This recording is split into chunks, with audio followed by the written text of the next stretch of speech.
मैं कौशिक हूं। मैं एक विक्रेता हूं। कई सालों तक दुनिया भर में घूमने के बाद मैं रिटायर हुआ। 20 सालों तक प्रतिदिन औसतन सिगरेट के 2 पैकेट पीने के बाद मैंने सिगरेट बंद कर दी। 50 साल की उम्र में जांच में मुझे फेफड़े की सीओपीडी नामक बीमारी निकली। स्पायरोमेट्री जांच में आया कि मेरे फेफड़ों ने काम करना लगभग बंद कर दिया है। जांच के दौरान मेरे डॉक्टर ने बताया कि सीओपीडी का कोई इलाज नहीं है और मेरे लिए सांस लेना भी मुश्किल हो सकता है। मैं हताश हो गया। अपने आप से नफरत सी हो गई, क्योंकि सिगरेट के पैकेट पर चेतावनी पढ़ने के बावजूद मैंने सिगरेट पीना बंद नहीं किया।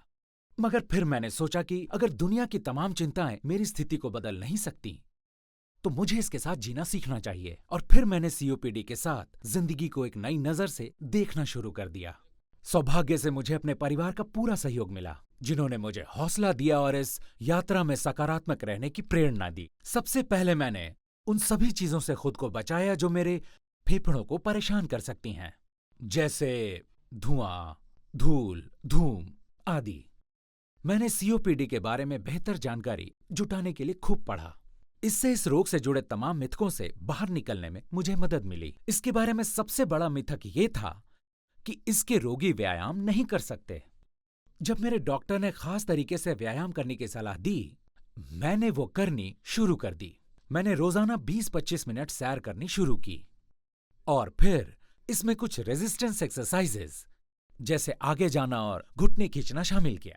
व्यायाम से मुझे अपनी मांसपेशियों को मजबूत बनाने में मदद मिली, ताकि उन्हें मूवमेंट में कम ऑक्सीजन की जरूरत हो। मेरी पत्नी ने सही पौष्टिक भोजन लेने में मेरी काफी मदद की, जो प्रत्येक व्यक्ति के लिए स्वस्थ जीवन शैली बनाए रखने के लिए महत्वपूर्ण घटक है। हालांकि मैं खाने का शौकीन हूं, लेकिन मैंने उस पर नियंत्रण रखा, क्योंकि ज्यादा खाने से मुझे सांस लेने में तकलीफ हो सकती है।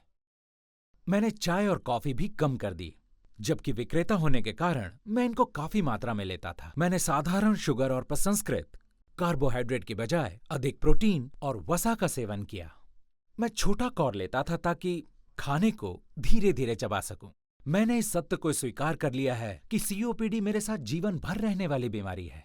इसीलिए मैं डॉक्टर द्वारा बताई गई दवा को अत्यंत ईमानदारी से लेता हूं। मैं नियमित रूप से डॉक्टर के पास जांच के लिए जाता हूं, क्योंकि मेरा लक्ष्य सीओपीडी से हार मानना और किसी अस्पताल के इमरजेंसी कक्ष में पहुंचना नहीं है। अब मैं एक दूसरा कौशिक बन गया हूं, जो दुनिया को दिखाना चाहता है कि सीओपीडी मेरे जीवन पर हावी नहीं हो सकता। मुझे अपनी जिंदगी और चुनौतियों से प्यार है, और यही है जो सीओपीडी में भी मुझे सक्रिय जीवन जीने के लिए प्रेरित करती है।